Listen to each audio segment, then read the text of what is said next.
Selamat mendengarkan novel Dewa Perang Kunlun Nathan Clark. Bab 1967. Tuhan Kegelapan yang Menakutkan. Duar, seperti bom meledak, menghancurkan semua orang hingga berkeping-keping. Jika berita ini muncul, seluruh dunia mungkin akan menjadi gila. 18 malaikat kegelapan, termasuk Dewa Iblis Laza, semuanya menunjukkan ekspresi gila. Bagaimana mungkin? Richard menyaksikan sendiri saat jasadnya dileburkan. Bagaimana bisa? Tidak. Kemungkinan besar semua yang kalian lihat adalah ilusi. Apa kalian tahu Tanjung Emas? Kampung halaman Master Sihir Neslandia. Paling tidak mereka memiliki Master Sihir yang sangat kuat. Semua yang dilihat adalah ilusi. Dewa Iblis Laza itu tiba-tiba menyadarinya. Namun, meski begitu, apa bisa mengelabui begitu banyak Master?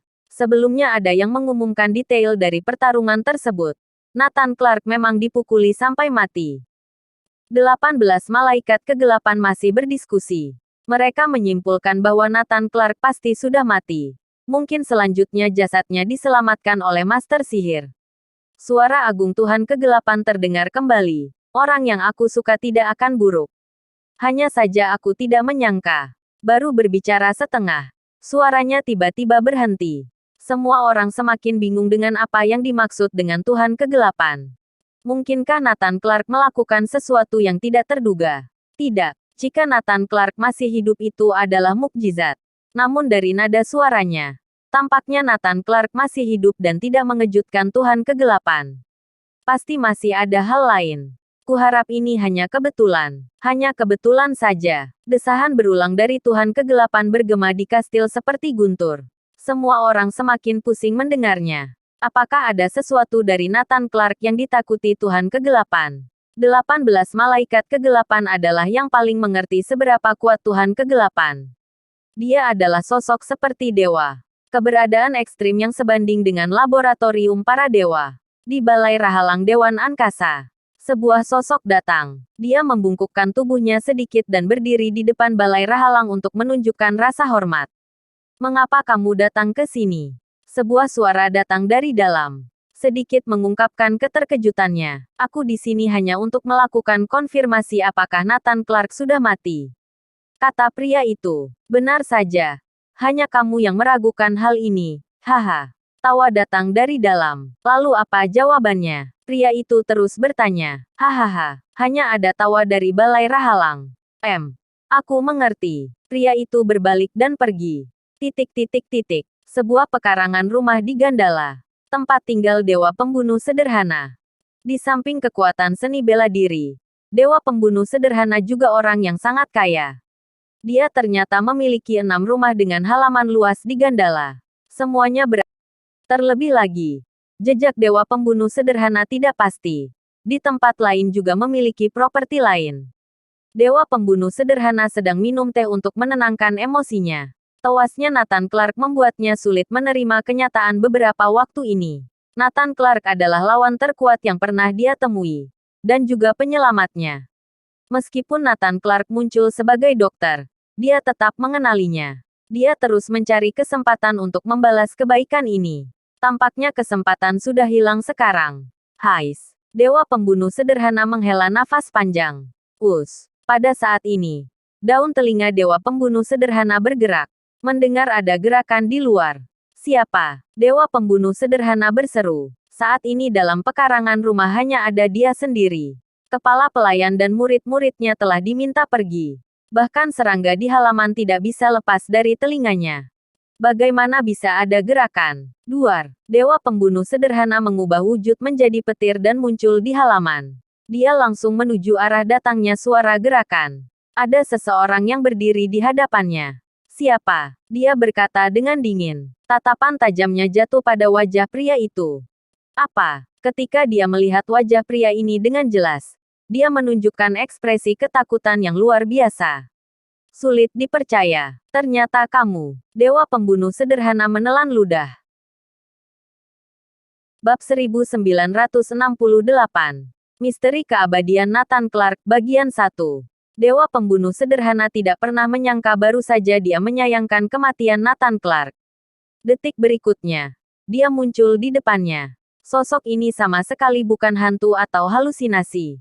Dia adalah Nathan Clark yang asli. Dia masih hidup. Dewa pembunuh sederhana sangat bersemangat. Dia sangat ingin berteriak. Tapi tidak ada suara. Sekarang orang yang bisa aku cari hanya kamu.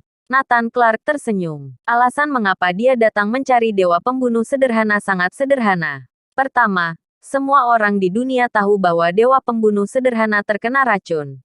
Meskipun dia selamat, kekuatannya berkurang banyak. Sebenarnya telah disembuhkan oleh Nathan Clark, dia telah menghilang dari pandangan dunia. Tidak berbeda dengan sudah mati. Tidak ada yang akan memperhatikannya. Kedua, Judas Franco memiliki hubungan dengan pasukan Pulau Leste, yang merupakan murid dewa pembunuh sederhana. Ketiga, dewa pembunuh sederhana memiliki kekuatan dan dapat membantu Nathan Clark. Bagus sekali. Ribuan kata yang ingin terucap hanya menjadi satu kalimat. Itu benar. Nathan Clark masih hidup. Dia tidak mati. Balai Rahalang dan Tuhan Kegelapan sudah mengetahui jawabannya. Oleh karena itu, Balai Rahalang tidak memperbarui peringkat langit Neslandia. Dan Tuhan Kegelapan juga memberikan jawaban kepada 18 malaikat kegelapan. Mengapa Nathan Clark tidak mati? Dia jelas-jelas tidak punya pilihan selain membiarkan penghancur membunuhnya. Jasadnya tidak dihancurkan karena keberadaan master sihir setengah dewa setengah hantu. Tapi bagaimana mungkin dia tidak mati? Seseorang menyelamatkannya. Tidak. Jawabannya terdapat pada Nathan Clark sendiri. Pada saat semua orang terbunuh, penghancur muncul. Nathan Clark memang sudah tidak berdaya. Tapi dia masih memiliki sesuatu. Teknik terlarang. Nathan Clark menggunakan teknik terlarang pertama kali saat dia dikurung oleh rantai naga. Tetapi pada saat itu, tidak ada yang memperhatikannya. Tidak ada yang tahu bahwa dia menggunakan teknik terlarang. Namun kali ini banyak orang yang melihat. Terutama Richard. Yang berarti seluruh dunia memperhatikannya. Begitu dia menggunakan teknik terlarang, kemampuannya akan terbongkar. Begitu terungkap. Entah berapa besar dampak terhadap guru. Berdasarkan keajaiban yang muncul dan hilangnya guru, Nathan Clark tidak mau mengungkapkannya. Nathan Clark adalah orang yang menepati janjinya. Terutama guru yang membuatnya terlahir kembali. Sebisa mungkin tidak menggunakan teknik terlarang. Tapi dia hampir mati. Apa mungkin tidak menggunakannya? Begitu teknik terlarang digunakan. Tidak peduli seberapa kuat penghancur. Nathan Clark dapat membunuhnya lalu bertahan hidup.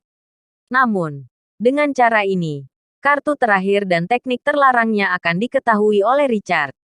Yang lebih menakutkan adalah entah berapa banyak pasang mata yang menatapnya secara diam-diam. Laboratorium Para Dewa. Organisasi Kitab Suci. Mereka semua orang-orang yang belum jelas diketahui. Bahkan Nathan Clark tidak yakin kepada klan Seiryu dari Dewan Angkasa. Dia tidak bisa membuka kartu terakhirnya. Jadi apa yang harus dia lakukan? Dia tetap harus menggunakan teknik terlarang. Tapi hanya menggunakan setengah dari kemampuannya. Teknik terlarang tidak hanya ada satu jenis. Nathan Clark telah menguasai banyak jenis.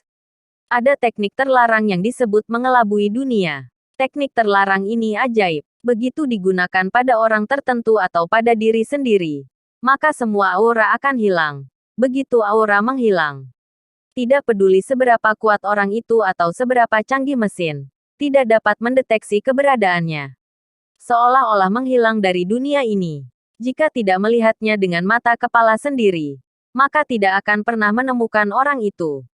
Tidak peduli seberapa kuat kekuatannya, tidak akan bisa menyadari keberadaan orang itu. Nathan Clark selalu curiga bahwa gurunya menggunakan teknik terlarang ini untuk bersembunyi di penjara. Dengan begitu, jangan berharap orang-orang bisa menemukannya. Pada saat kritis, Nathan Clark yakin bahwa gurunya akan menggunakan teknik terlarang ini. Selama bertahun-tahun, tidak ada yang bisa mencarinya. Tentu saja, teknik terlarang ini bisa digunakan untuk berpura-pura mati. Namun Nathan Clark tidak berani menggunakan sepenuhnya. Lagi pula, ada banyak pasang mata menatapnya. Tidak mencapai efek mengelabui dunia. Itu hanya akan mengungkap kemampuannya. Jadi Nathan Clark hanya menggunakan setengah dari teknik terlarang ini. Adapun setengah lainnya bersambung.